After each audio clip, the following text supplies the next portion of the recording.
vazhdonin luftimet të ashpërta me forcat maqedonase nga të gjitha drejtimet.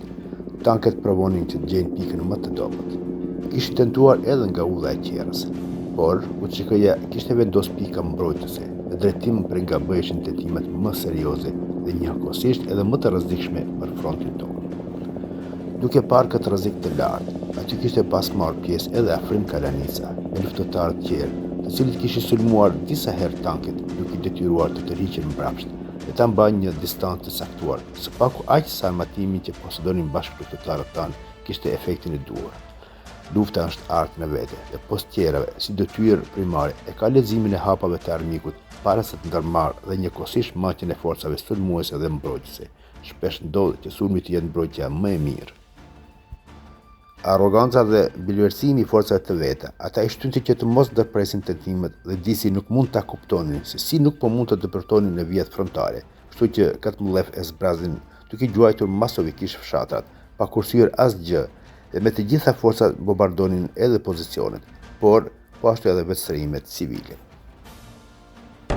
Që herët në mëngjes me 7 maj, tanket e tyre provuan t'i afronin ballit frontal nga fshati Opaj.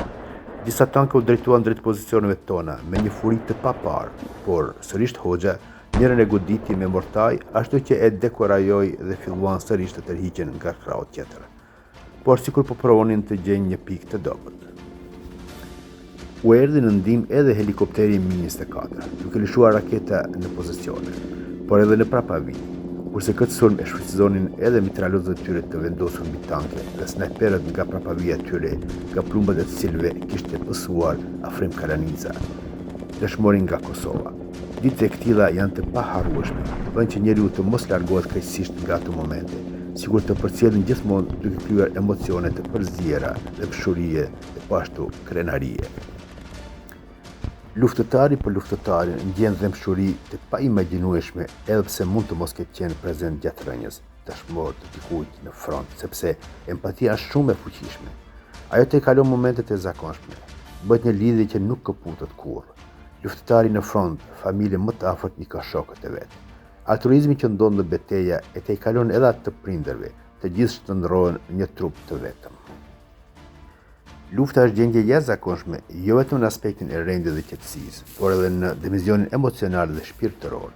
Krijon momente që kurrë nuk mund të inskenohen në kohë jo lufte. Ato mund të aktrohen nga aktorë profesionistë dhe të inskenohen nga regjisorë të famshëm. Por padyshim mbeten vetëm si një kopje e zbetë e asaj që ka ndodhur në rrethana lufte.